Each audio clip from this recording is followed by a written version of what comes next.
جس وقت فرشتے آئے لوط علیہ السلام کے پاس، فرشتے آئے، نوجوانوں کی شکل میں آئے، خوبرو نوجوانوں کی شکل میں جب پہنچے اور یہ نادان قوم انہیں انسان سمجھ کر برے ارادے سے لوط علیہ السلام کے گھر کے پاس گئی، اس کو چاروں طرف سے گھیر لیا۔ اس واقعے کی تفصیلات کو ذکر کرتے ہوئے اللہ تعالیٰ نے سورہ ہجر کے اندر نبی کی زندگی کی قسم کھاتے ہوئے کہا لَعَمْرُكَ إِنَّهُمْ لَفِي سَكْرَتِهِمْ يَعْمَهُونَ، اے پیغمبر آپ کی زندگی کی قسم، اے پیغمبر آپ کی حیات کی قسم، اے پیغمبر آپ کی سیرت کی قسم، وہ اپنے نشے میں بہکے جا رہے تھے۔ اللہ اکبر، کتنی مثالی زندگی ہے وہ جس زندگی کی قسم رب العالمین کھائے، کتنی پاک زندگی ہوگی وہ جس زندگی کی قسم رب العالمین کھائے، کتنی بے داغ زندگی ہوگی وہ جس زندگی کی قسم رب العالمین کھائے۔ لَعَمْرُكَ إِنَّهُمْ لَفِي سَكْرَتِهِمْ يَعْمَهُونَ۔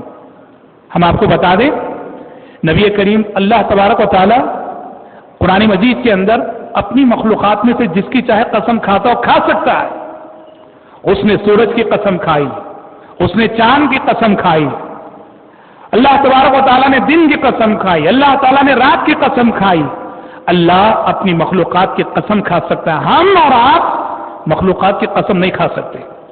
اللہ نے نبی کی زندگی کی قسم کھائی مگر ہم اور آپ نبی کی زندگی کی قسم نہیں کھا سکتے۔